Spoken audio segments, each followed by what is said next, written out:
So, hi folks, welcome back to our next session. In this session I will show you how to navigate on the map which we recorded last time, and therefore we have to add in our commander package some launch files and some config data. Basically our navigation is based on the package MoveBase, which includes also a local and a global path planner, and this is what we have to install before we can start. So just open a terminal, and then we start by installing MoveBase. So MoveBase is installed by this line of code, so sudo apt-get install rosmelodic MoveBase. I did that already, however I will also hit enter. It will request our your password, and as you can see I installed it already. Then we have to use for this path planning scheme, or for the path planning scheme we want to use, we will add or we will install the global planner. So sudo apt-get install rosmelodic global planner, and I already installed that too. And for the local plan we will install our tab local planner. So this tab is an abbreviation for time elastic bandwidth. This is quite good local planner. There are also different local planners, for example the DWA local planner, which is called a dynamic window approach. However, in this scenario we will use a tab local planner, but feel free to also test other local planners available in ROS. So again, I installed it already. So this is for basically the planning on a given map. However, we have to also localize ourselves, or the robot, in the local map, and therefore we use the amcl package. And this is what we have to install also. So sudo apt-get install rosmelodic amcl. And again, I installed that already. So the amcl package is basically a particle filter package which uses the map data which we recorded last time and our leader sensor data to then localize the robot inside or in our given map. Okay, that's about the packages we require for our localization and navigation. And now I show you how to add, or which launch files we have to add. So therefore we are back in our differential drive workspace and in our differential drive robot repository. Here's again our simulation environment package with all our gazebo files, and here's our commander package for our control structure. So we include our launch files now in our commander structure, and the only thing we have to change is here in the launch file. However, as you maybe recall from the last session, there was no maps folder. I added the maps folder from the last session, and where is now my complete map of the environment. So this is basically the complete map of the environment which we stored, which we recorded with our gmapping node, and which we have stored with our map server map saver node. Okay, with a map server package and the map saver node from this package. And I just put it here in the maps folder, which I now load with one of my launch scripts. Okay, so these are the launch scripts which I have to add. So one launch script is called localization.launch. So there I activate my amcl package, so my amcl node for my particle filter localization, and then in my navigation launch I included this localization launch and added here my MoveBase stack, so basically my navigation package. And mapping.launch and this.launch we already had. Then I need also config data, but I will introduce that a bit later. So let's have a look first onto our localization.launch. So here again we have our launch scripts. So we start with a launch syntax here. And then I start by including my simulation environment and with my apartment, as we did last time. Then I have to define my map. So I have to define my map file and where to find it. So my map file is now stored in my commander package in the maps folder, and the name of my maps file is mymapname.yaml. Then I have to start my node, my map server from the package map server. The node is now also called map server, and the name I gave the node is also map server basically. And as an argument I have to give him the map file so that it can give the map to the amcl package. So that's the only job the amcl, the map server node has. It has to provide the map information to my amcl package. So basically how it did this, it opens the file here and then publish the map to a topic named map.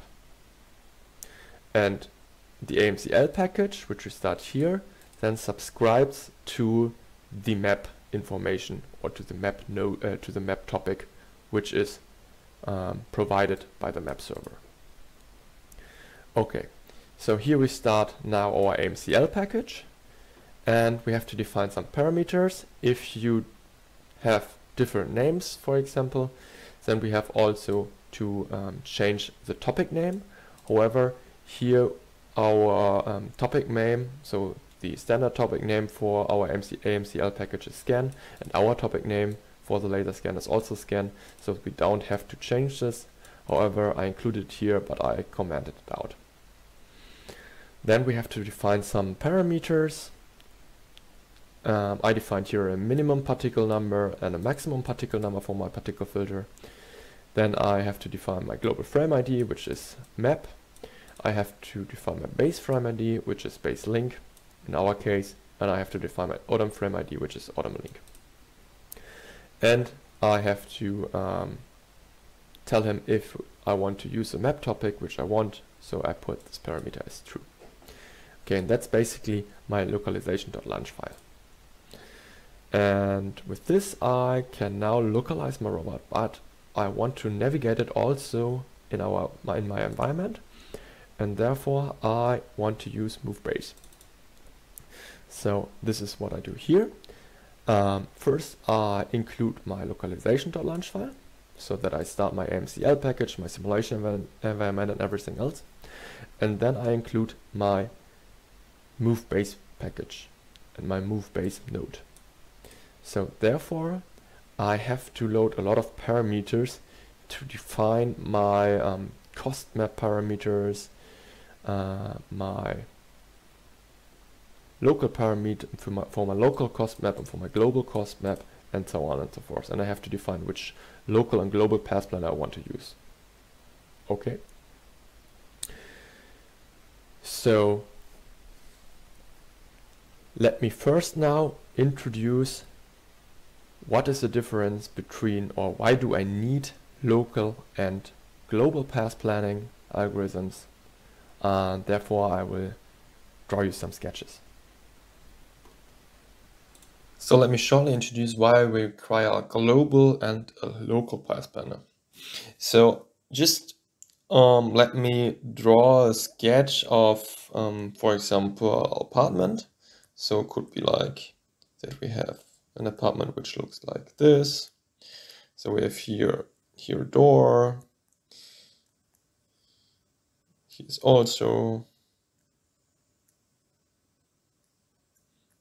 another room. Okay, something like this. Okay. So basically, and let's assume that our robot is here. And we want to now go into our room with our robot and go to this position here in the corner. So for a local planner, the local planner considers now the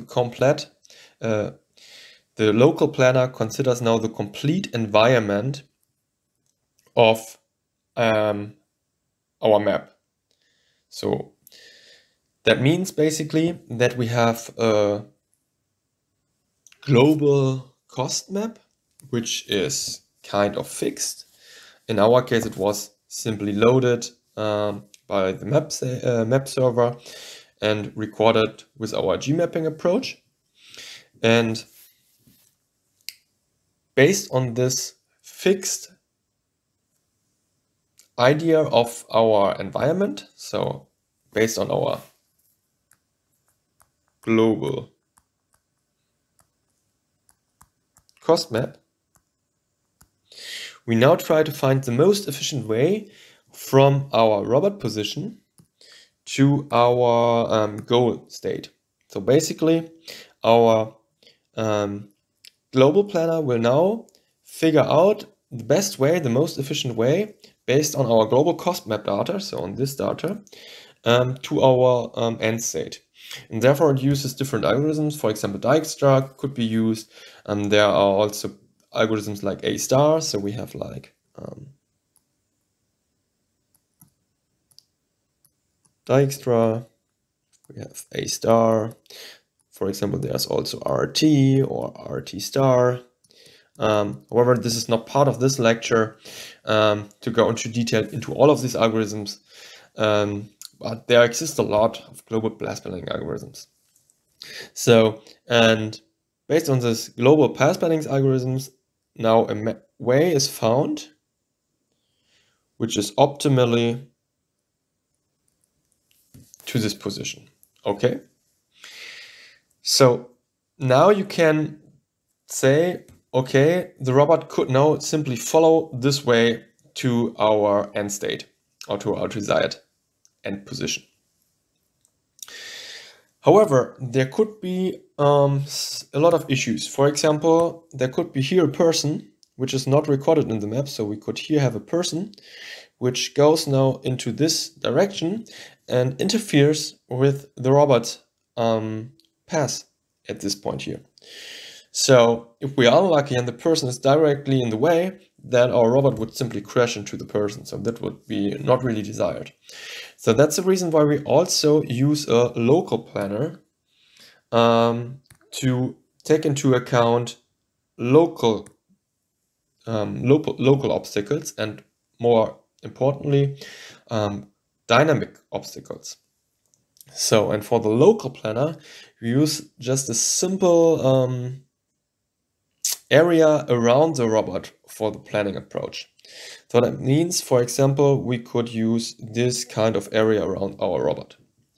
And what are we doing now? We are using now a local cost map. So we are using a local cost map. And this local cost map is now includes also the information of the global cost map, but also dynamic obstacles, like, for example, the person here, so the person here, or some other things which are detected by our LiDAR sensor. So that's the reason why for the local cost map, we need also to add a sensor, like a LiDAR sensor, ultrasonic sensor, sensor one. Okay. And how does such a local cost map works? Just imagine we are here, or how does a local path planner works? So basically, just imagine we have here our robot. The robot looks in this direction, and our global plan tells us we want to go straight in this direction, for example. Okay. So what's happened now could be that we have now here an obstacle. And what happens now is that our local plan starts to draw trajectories, for example, this one or this one, or this one, and so on, and evaluate these trajectories based on the cost. So one cost is how far we deviate with our trajectories here to our global trajectory. So the difference between the trajectories and our global trajectory. So the local trajectories and the global trajectory. And another cost is if we interfere with obstacles. For example, we could also sample the trajectory here through the obstacle. However, that would lead to really, really large cost in this region because we are just simply hit the obstacle here, the local obstacle. So, and based on these cost optimization, so that's the reason why we also need some optimization values or some optimizer, we are choosing the optimal local plan. And the optimal local plan is then also defined or considers also the dynamics of this robot. So the dynamics are also considered. And this is basically why we require, on the one hand, a local path planner, which gives us a local path, here the blue one. So either we can use Dijkstra, A star, RT star, and so on. These are all local path planner. And then we use a global, these are our global path planners here. And then we use a local path planner for defining the optimal local path under considerations of also dynamic obstacles here. Okay, and these local path planners could be, for example, the TAP path planner, which is the abbreviation for the time elastic bandwidth, the DWA, sorry. So the DWA path planner, which is the abbreviation for dynamic window approach, and so on. There are also a lot of different local path planners. So I hope you get now an intuition on why we require a global path planner and a local path planner, and also then require, of course, a global cost map and a local cost map.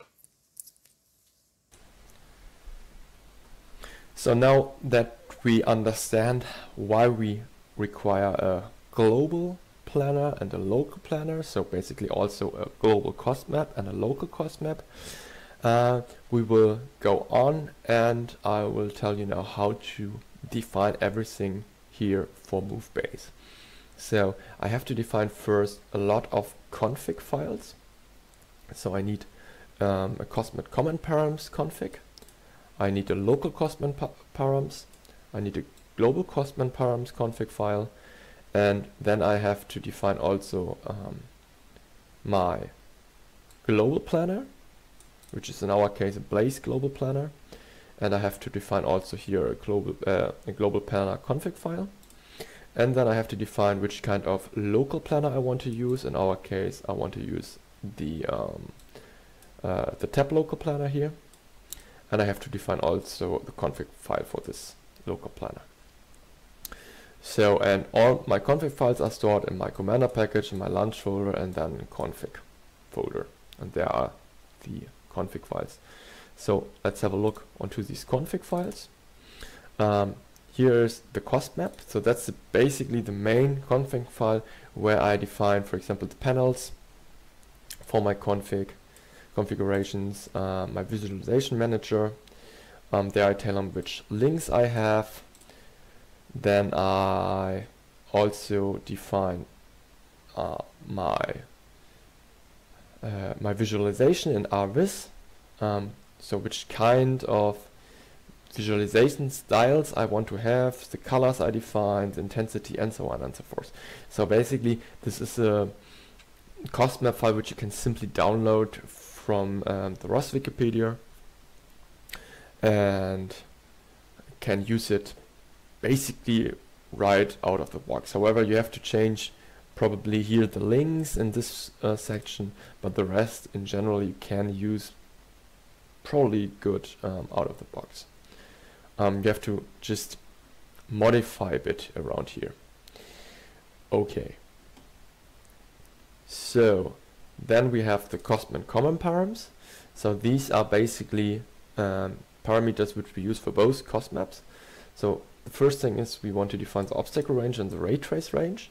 So obstacle range means on how far we detect obstacles. This is probably based on your range of your laser scanner, your valid range of your laser scanner. Then I want to define a ray trace range. That means between an obstacle, a detected obstacle, and my robot, the range which we tell our robot, okay, there is empty space which I can go in. Then the maximal obstacle height, the footprint of the robot. So here it's really small. I choose a really small footprint. It's not really true in our case, however it's a simulation. Yeah.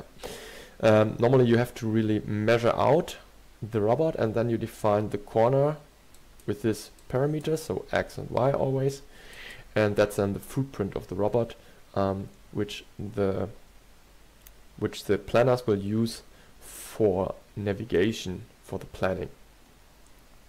Then we have here cost scaling factor, inflation radius for obstacles. I put it here 0.0. If you want to be more secure, you just increase this number, so then your obstacles will be getting inflated. Then we have to define the map topic which we subscribe to. I will tell them to subscribe to updates from the map topic. Then we have to define the observation sources for our cost map common params. So basically the observation sources, in our case, our laser or our LiDAR data. This is defined here. Then I have to define the global frame, which is my map, the base frame of my robot, its base link, and I want to send always my full cost map. So that's basically the cost map common parameters for both local and the global cost maps. Then I define more or less the global cost map params. I define the update frequency, the publish frequency, the transform tolerance, the width and height of my global cost map, the origin, the static map. So that means I get basically the whole map, the whole static map, which I loaded with my map server into the system as for my global cost map. And then I have to also the rolling window and so on, and the resolution of course. Then I define the local cost map params, also the update frequency, the publish frequency, and width and height. Of course, the local cost map should always be smaller than the global cost map, otherwise it wouldn't make any sense. And of course, I should not use a static map here, because in the local cost map, or for the local plan, as I mentioned, we have to also consider dynamic obstacles. Then we define the global planner. So here basically which kind of types are used. Here as a global plan we use Dijkstra, which should be famous or which should be known by you from your robotic class, and there are other properties like cost factors and so on, which you can all set and define properly. However, that's right, it's quite complicated to set all parameters appropriately. So just try to use as many default values as you can, and then just set the parameters to the best of your knowledge. And in general, that will already work. Okay, so then we have also defined the tab planner. There are also a lot of parameters again. So as for example the odometry message which we need, and the map message, as I mentioned to you, the local planner needs or requires a dynamic model of the system. So we have to define here also max velocity, maximum acceleration and so on, and we have to define the footprint for our model. Then we want to define some of our trajectory information or trajectory parameters. We define some obstacle parameters. We define some optimization results. Now we will sample basically with our local planner different different trajectories and then try to optimize this trajectory. So we have to define also some optimizer parameters and so on and so forth. So basically, again, a lot of parameters. Just try to use this, and I think that will quite good work. Okay. So that's basically it. So a lot of parameters, because we have a lot of complicated algorithms which we use. So we use basically a particle fit and ACML with the ACML field node. So also there you can set a lot of parameters, not even the few I set it with the min and max particles. There are a lot more parameters to set. However, just try to use the default values and then add or change values just to the best of your knowledge. Okay, so now we are ready to launch everything. So therefore I will open again my terminal and now go to my differential drive workspace. I again source my environment and then simply use my ROS launch and start my navigation launch. So that's it. Here is our system now, my robot again spawned in the middle, and now I can open, for example, another terminal. Let me have just a look onto the ROS topic list. So we have now much more topics. As you can see, we have here now my global planner topic, my local planner topic here. We have our global cost map, our local cost map, and so on and so forth. And really important, we have here our move base simple goal. Let me subscribe to this topic via my echo. So so let me subscribe to this, and I will now put this away for a second and open now RViz. So in RViz we can now have a look, for example, on all our visualization topics from move base. So we have our, for example, global plan. Let me just visualize this. Of course, we don't have a global plan yet right now. We can have a look onto our amcl pose. So this is it. And we can have a look onto our map, for example, or onto our global cost map. Let's have a look onto our global cost map. So that's our global cost map. Again, black space is occupied, white space is free. So now we can set with our 2D nav goal here a point to our move base simple goal. So we publish basically something to our move base simple goal. I will show you later that this is true.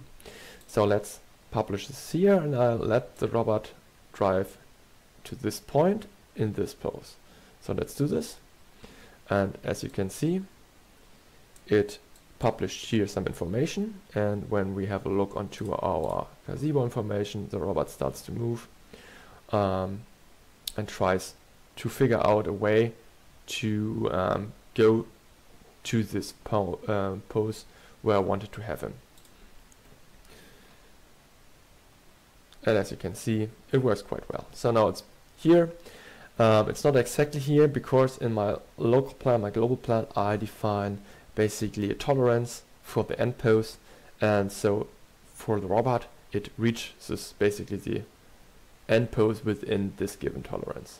So let's put here again a navigation goal, and as you can see now it turns again this way. What you see here, this is a global plan, so it's a direct plan without just coding the global obstacles. Let me just mark this out and add the local plan. So that's this here. And as you can see, this is more volatile. Let me again add the robot here. And as you can see, it now tries to figure out an optimal trajectory under the information of the odometry and the kinematic model which we use. And the kinematic model we use right now is simply a differential drive robot. Okay, so that's it for today. I hope you get at least an intuition on how we use basically our navigation stack, so how we use our AMCL node for getting the pose with a particle filter algorithm, and how we use our move base together with the tab local planner and base global planner for letting the robot drive to a certain position or pose. So I hope you are now complete ready to successfully do the first assignment.